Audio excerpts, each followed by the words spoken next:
Okay, it's June in Florida, and I now have a drain. So if you haven't watched the rest of the pressure washing series, I'm going to do this inside here, but I do have a couple more pressure washers to test. One being a new SunJoe SPX3000-XTREAM. So this is a new version. They seem to be going all in on this thing, and so I wanted to test it versus the other really popular SPX3000. My guess is the SPX3000 is probably the top selling entry-level pressure washer on the planet. I don't know that for a fact, but just the amount of information I see on Obsessed Garage in the Facebook group and people asking about pressure washers, it seems really, really common. And so if you aren't familiar, you can go back and look at the various pressure washing series. I tested every Ryobi, every Greenworks, every Karcher, every Krenzla, Comet, AR Blue Clean, both the high and low end, and a bunch of other ancillary ones, the Adams, the Realm, and what was that other one? The Porter or something or other. So I tested about 80 pressure washers, and I have a spreadsheet published on my website with all the findings. And what we wanted to know is how loud is it, how much flow does it have, how much pressure does it have out of the box, and then how could we improve upon that by doing a different gun, different nozzle, different wand, making sure we get appropriate foaming and all of that for washing cars. And so we're going to test out the SPX3000 just to put into reference so we can compare. This new XTREAM version is rated at a little bit more pressure and a little less flow. It's rated at 1.65 gallons per minute, where the original SPX3000 was rated at 1.85 gallons per minute. That's what they rated at.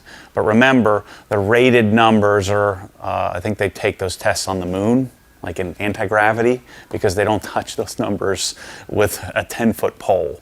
What they're really doing is they're giving you the maximum spec at the lowest, so they're giving you maximum flow at virtually zero pressure, and they're giving you maximum pressure at virtually zero flow, and they're able to get by with those specifications. So the rated output of this is probably going to be something very different than what we're testing in the real world. I've used the same MTM gauge, I've used the same Checkmate SPL meter, I've used the same bucket technique for measuring GPM, and so all the conditions are going to be the same as normal, with the exception of I'm doing it in the air conditioner with my drain here. So let's get this thing set up and get started. So all the tests were done with the factory gun and wand, so I want to do that here with the factory 40-degree nozzle. So we're going to set this up. We've put our MTM stainless quick disconnects on here so that I could quickly connect this. One thing we found in all of our testing is that the hose doesn't matter, right? So it doesn't matter what hose you use, as long as it's under 100 feet or under. I tested 25, tested the stock hoses versus the aftermarket hoses. So for this specific test here, I'm going to use just a 25-foot Cobra Jet hose, which we already have set up. And then I've got a quick disconnect on the back here just to make it simple. And so we sell packages for pretty much any configuration you'd like. It gets expensive to buy, Mosmatic guns and wands and all of that. And so some people may just want to be able to connect their pressure washer gun that comes with it, and so we offered quick disconnect packages for that. So what I'm going to do is take and put in line, I'm going to put our pressure gauge in line here. And so this is going to give us a reading, and it's the same reading or same reference point that we used on all of our pressure washers from the beginning of the test. So let's see what we get here. So, yeah, turn my water on. All right, so when you're dealing with anything pressure washing, we just turn the camera off and turn it back on. You're always going to be dealing with little leaks. And so, sometimes you'll have to retape or retorque. So, when you have water under pressure, just be prepared for that. A lot of people buy these packages and things for me and expect it to just magically work. I'm going to get you 95% of the way there. It's up to you to finish the job, and you might have to tape and torque some stuff. So we're going to run the air out. There's a drain right here is what I'm doing this. Where the heck's the power button on this thing?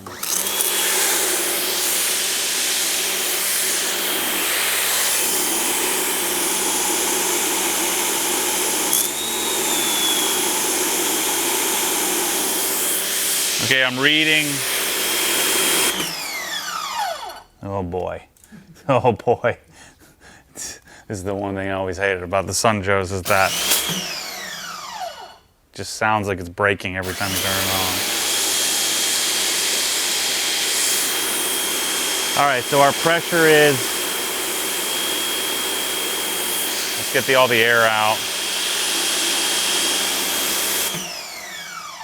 About 1,710.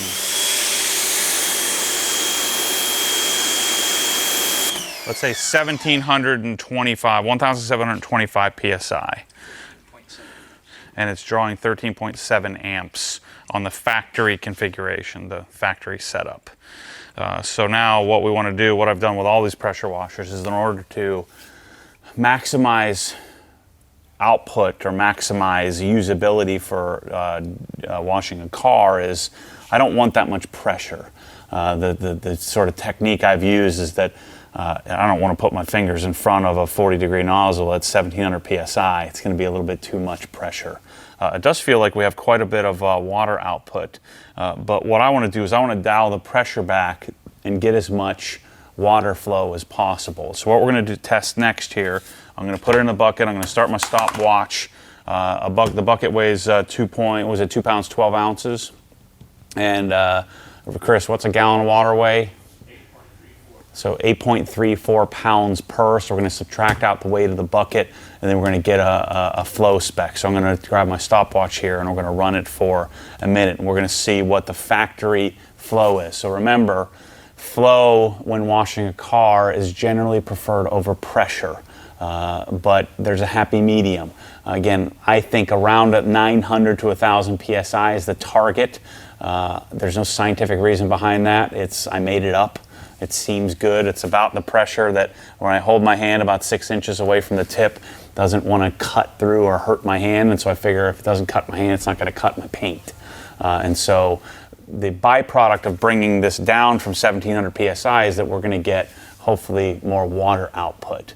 Now the SPX3000 and 3001, the older version, the older iteration of these, they did, stock did 1.2 and 1.3 gallons per minute. So right around 1.3 at around 1,500 psi. So this one's got more pressure. So my guess is, and hearing the sound of the pump, my guess is it's the same pump. So my guess is they just dialed up a little more pressure by changing the tip. And so we're probably going to see less flow. It does feel pretty strong though, so we're about to find out. Let's see. They may have turned up the motor a little bit, but let's see what we get.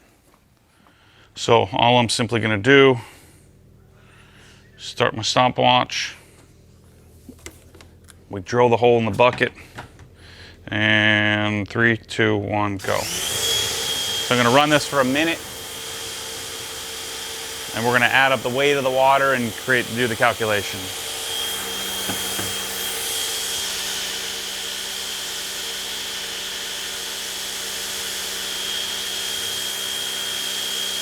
It feels like it's moving quite a bit of water. But we're about to find out.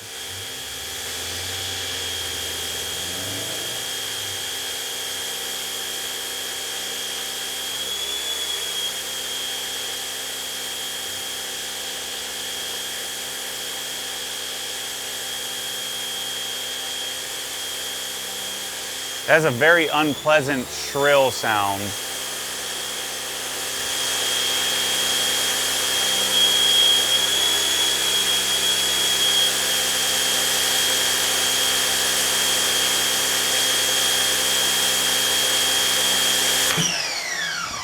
Again, that's just so odd. It just sounds so crappy. Like, why does it do that? All right, so our calculation was always, we remove the lid so we could see how much water in there. Yeah, not very much. See if Bryce's scale can handle this. I don't know. You could do 50 pounds. So we got 11 pounds, 10 ounces.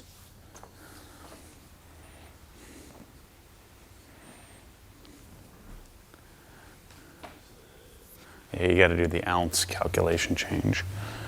0.39.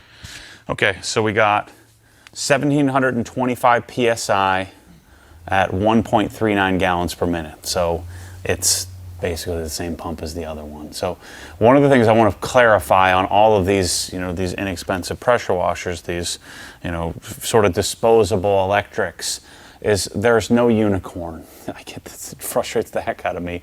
I've tested, this will be like 81 or 80 something pressure washers. They're all pretty similar. The only one that was kind of remarkably different were the Karchers. The little Karcher cubes have what appear to be a very different pump. So the Ryobis and the Greenworks look like they're produced in the same place. The ARs, the SunJoes, and the many generic iterations seem to have a very similar pump. The main requisite or the key thing here is these are sort of designed to be a short-term solution. They give you a pretty decent warranty in hopes that maybe you won't use it very much. Again, these are designed for homeowners to use around the house.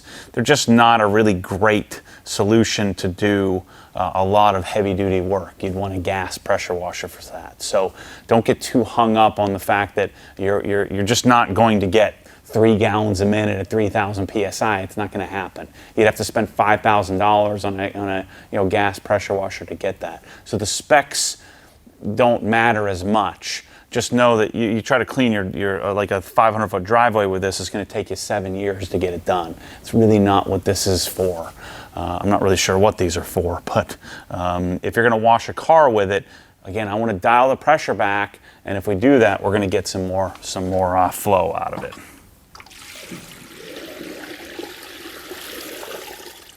Let's dump this out. I'm going to swap the gun, and we're going to test it again. So let's turn this off. Let's turn my water off. So the one thing I'm not going to test here today is foam cannon use. We know exactly what we're going to get.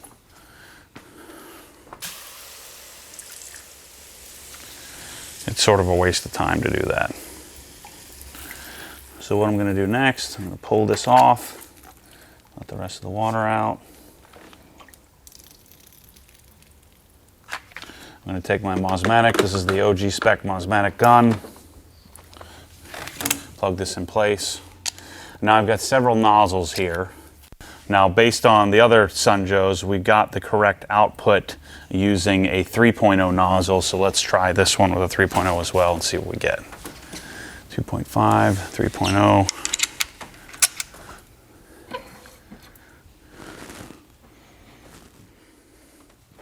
Now I've got a couple of versions of nozzles. This one here, this is a MTM quick disconnected nozzle.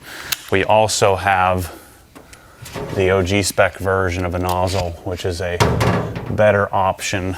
You could also choose. I did all of my tests with these MTM nozzles, so I'm going to stick with the same thing. But this here is a preferred method versus this, just in case you're wondering. Let's put that in my pocket. It's on.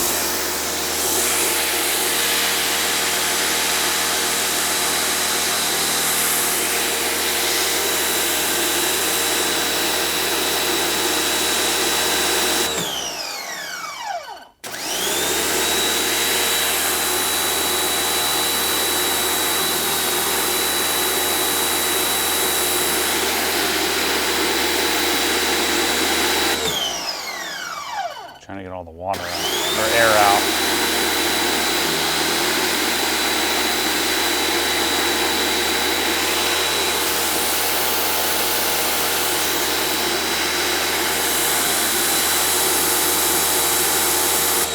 It's like dead on 1,000 and maybe 990. And we're drawing 10.2 amps. So we were drawing 13.7. You can see what happens is they drive the machine a little more to get a little bit more pressure out of it. So with this, a wand won't matter either. So hose length, wand length we found is negligible, doesn't really affect pressure at all. And if it does, it's not measurable from a gauge with this level of accuracy. So no, we haven't seen any changes. But notice one of the real positives is that we end up with a swiveling gun, a short gun option. You can put a wand on it. It's just a way better way to operate. So let me start my stopwatch. Let's do another test. And let's see, so what do we do? How much GPM did we do? 1.39. So we did 1.39 gallons per minute. And so my expectation would be we should get around 1.5 gallons. But let's see what happens.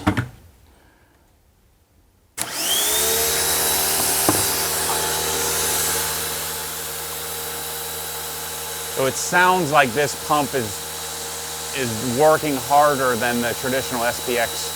The originals, the 3000, 3001. But my guess is it's the same pump, just has a little bit different, they're driving the motor differently.